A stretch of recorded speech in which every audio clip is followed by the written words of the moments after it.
Nadine Afidou, bonjour. Bonjour. Bienvenue sur le plateau de CQFD. On va parler de départementalisation, Nadine.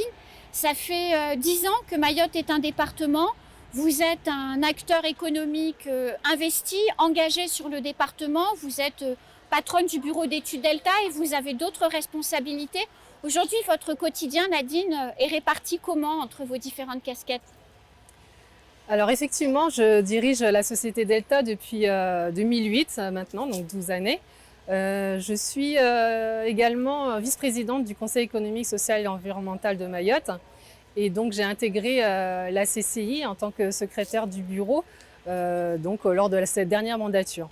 Dernièrement, là, il y a quelques jours, j'ai été nommée au Conseil économique, social et environnemental national en tant que représentante des CCI de France, donc dans le groupe entreprise. D'accord, donc un poste d'observation assez intéressant pour regarder ces 10 années de départementalisation. Alors, un premier regard, vous pensez quoi de ces 10 ans? Écoutez, pour moi, je trouve qu'en 10 ans, on a fait beaucoup plus de choses qu'on entend dire actuellement. On est quand même, quand on compare avec La Réunion qui est département depuis 1946, je pense qu'on est quasiment arrivé au même niveau de développement que La Réunion. Bien sûr, pas totalement, mais on s'en approche quand même assez fortement. Alors c'est vrai que souvent on voudrait, nous ici à Mayotte, que on rattrape 200 ans d'ancienneté des départements en 10 ans. C'est pas possible. Beaucoup a déjà été fait. Il reste encore beaucoup à faire. Qu'est-ce qui a été la transformation pour vous en tant que chef d'entreprise et en tant qu'observatrice? Quelle a été la transformation la plus emblématique pour vous? Alors, bon, j'ai des projets en tête, effectivement, parce que je suis dans un bureau d'études et que je vois beaucoup d'opérations passer.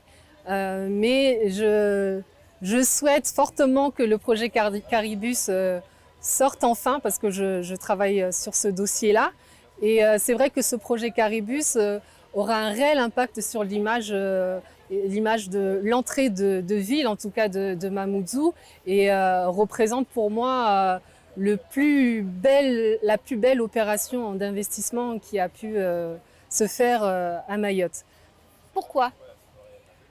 Alors, pourquoi? Parce que déjà, c'est un gros projet d'aménagement, mais complètement structurant, complètement restructurant de la ville.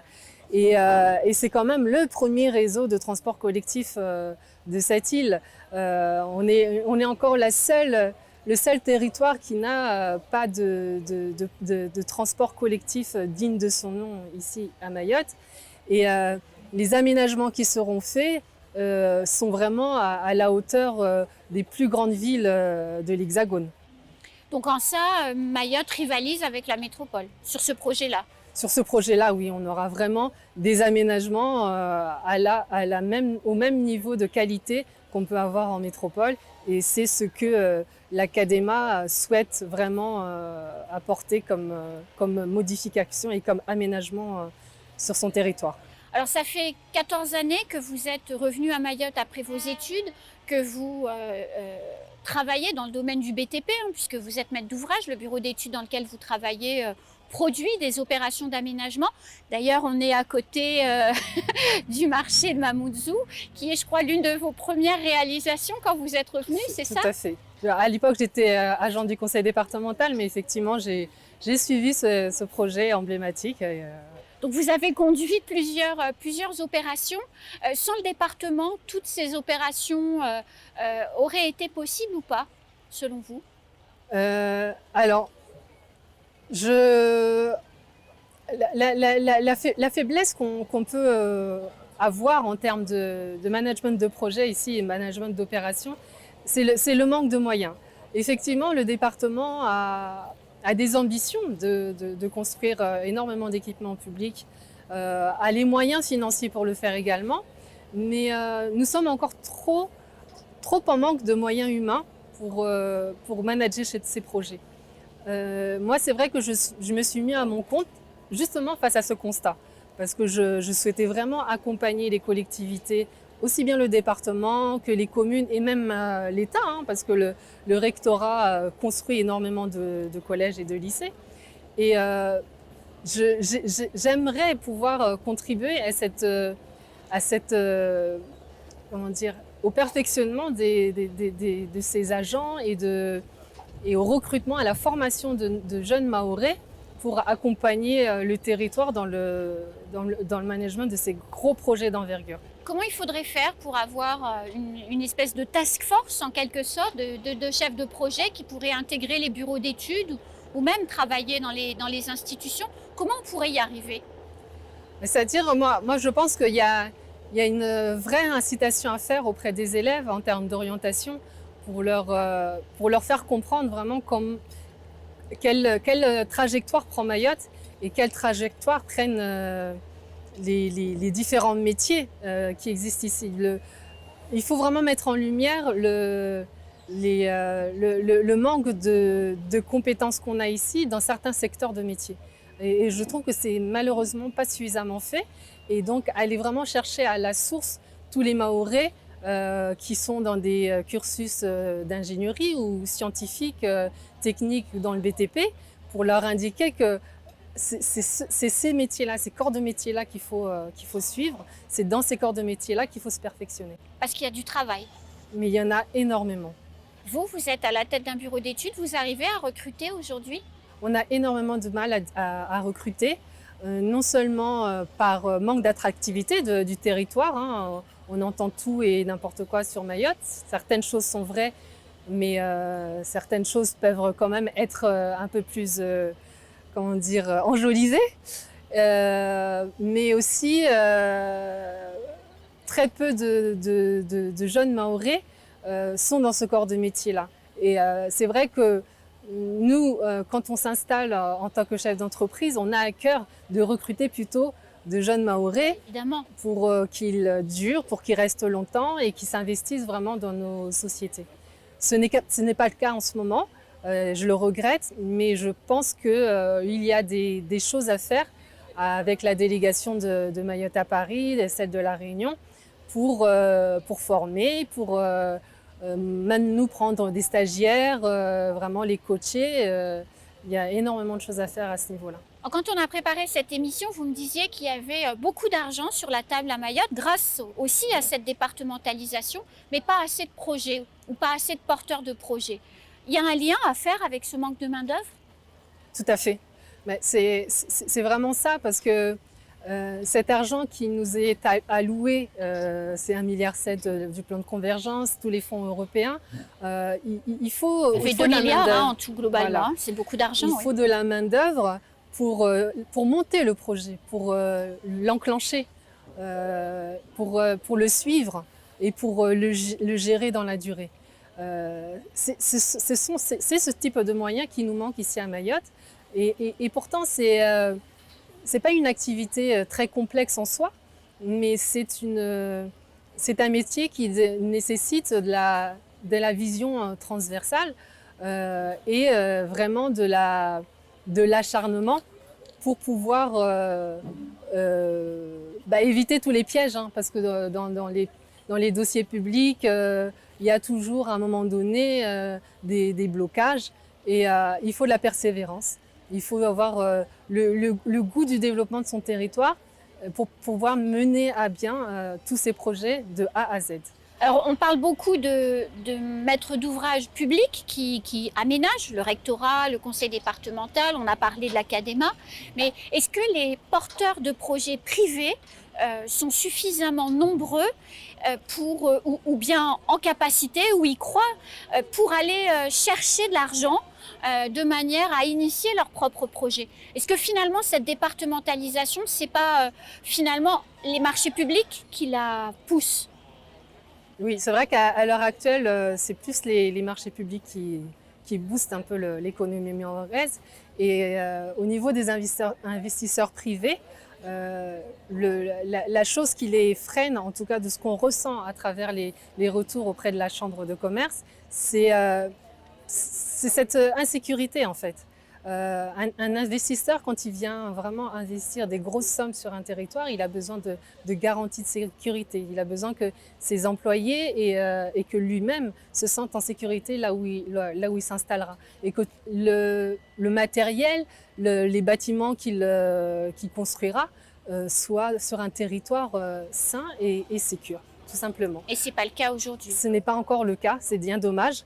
Et on n'a pas suffisamment de dispositifs d'incitation non plus à les faire venir, d'autant plus que le système bancaire n'est pas réellement enclin à les aider à s'installer non plus. C'est-à-dire, Nadine, quand vous dites le secteur bancaire n'est pas enclin? Alors, on a très peu d'aide pour investir à grande échelle ici à Mayotte. On se retrouve toujours bloqué parce que, bon, il y a cette insécurité, mais il y a beaucoup de dispositifs qui n'existent pas réellement encore ici, qui ne sont pas encore applicables. Il y a même pas encore de vrais dispositifs de défiscalisation pour ces investisseurs, parce que l'investisseur, ce qu'il cherche, c'est à défiscaliser au bout du compte. Et oui. tous ces dispositifs ici sont inexistants ou, quand ils existent, très compliqués à appliquer. Alors vous avez 10 années de travail quotidien quasiment sur les dossiers de la départementalisation, puisque vous aménagez pour le compte d'eux. Vous êtes satisfaite de ces 10 premières années? Alors j'ai plus un sentiment de frustration parce que, comme je dis, hein, les enveloppes financières ont toujours été là pendant. Bon, elles ont augmenté au fur et à mesure, etc. Mais les réalisations ne sont pas à la hauteur des enveloppes qu'on nous a allouées. On aurait pu faire tellement plus, tellement mieux. Je trouve que c'est très frustrant pour moi qui suis sur le terrain, qui suis entrepreneur et qui souvent vais vers les maîtres d'ouvrage justement publics pour leur indiquer que nous on est là, on a une équipe qui est là, qui est opérationnelle, on peut vous aider à faire. Et malheureusement, je trouve que c'est pas encore ça. Alors, vous avez aussi des responsabilités au niveau de la Chambre de commerce des Outre-mer.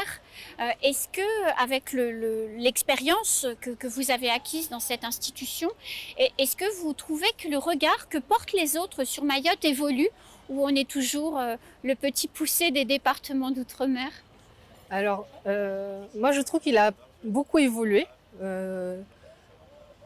Non seulement parce que on essaie de le représenter quand même différemment. On apporte des propositions. On est quand même très proactif dans toutes les instances dans lesquelles on est, en tout cas au niveau de la CCI. Et les entreprises qu'on a ici à Mayotte sont vraiment dynamiques. Elles sont sur une économie qui évolue fortement et les entreprises suivent cette évolution. Ce n'était pas le cas effectivement auparavant parce que on manquait de moyens, les compétences n'étaient pas encore complètement là.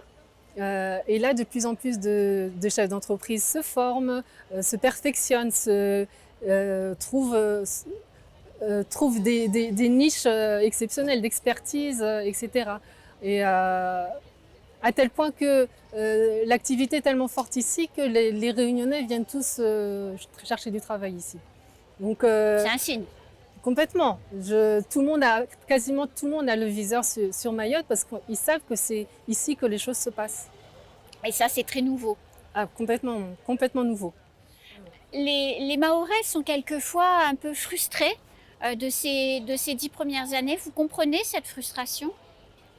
Alors, je peux comprendre. Je vous disais à l'instant que j'étais moi-même un peu frustrée. Mais en même temps, quand je regarde cette évolution pendant les 10 dernières années et que je la compare à l'évolution des autres territoires ultramarins, je me dis, on a fait quand même un grand pas. On n'a rien à regretter. On est passé de pas grand-chose à quand même des infrastructures quand même plus intéressantes et plus structurantes. Ça ne va pas effectivement à la vitesse que tout le monde souhaiterait, mais on évolue. Alors on est à l'entrée du canal du Mozambique. C'est une zone géographique qui bouge beaucoup, à la fois avec des problèmes d'insécurité au Mozambique, mais également avec des opportunités économiques fort intéressantes. Mayotte a une carte à jouer dans les 10 prochaines années dans sa zone, selon vous?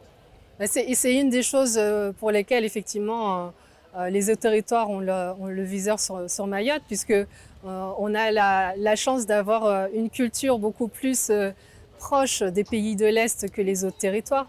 La situation en plus de notre île au sein du canal du Mozambique fait que s'implanter à Mayotte, c'est quelque part rayonner sur toute la côte africaine et toute la partie Madagascar. Donc effectivement, c'est un positionnement sur lequel on doit travailler, on doit se renforcer pour vraiment représenter l'étoile française de la zone et inciter la jeunesse mahoraise à s'investir pour développer cette image. Vous trouvez qu'on accompagne suffisamment les jeunes aujourd'hui qui vont faire leurs études? Je pense à ceux qui vont avoir le bac là dans quelques semaines. Vous trouvez qu'on les accompagne assez à prendre conscience de ces opportunités? On les sensibilise bien? Alors moi je pense qu'il y a vraiment un vide entre le monde de l'éducation et de la formation et le monde de l'entreprise. On dialogue pas suffisamment.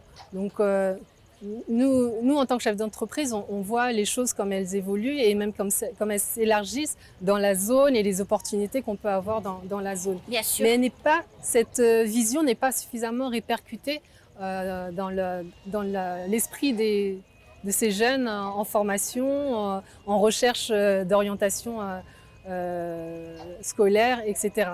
Et je trouve ça dommage parce que on pourrait former des vraies pépites pour nous permettre d'accéder à ces marchés qui, pour l'instant, nous paraissent inaccessibles. Nadine, vous attendez quoi des 10 prochaines années de la départementalisation? Parce que finalement, en 10 ans, vous avez beaucoup travaillé. Vous avez envie de quoi pour les 10 prochaines années pour Mayotte? Moi, j'ai vraiment envie qu'on retrouve la sérénité qu'on avait toujours eue auparavant et vivre sur une île apaisée et en toute sécurité où on peut se balader à n'importe quelle heure du jour ou de la nuit avec ses enfants, à aller à toute activité de loisir, un restaurant, boire un verre, retrouver cette sérénité enfin et pouvoir faire vivre ça à nos enfants, aux générations futures.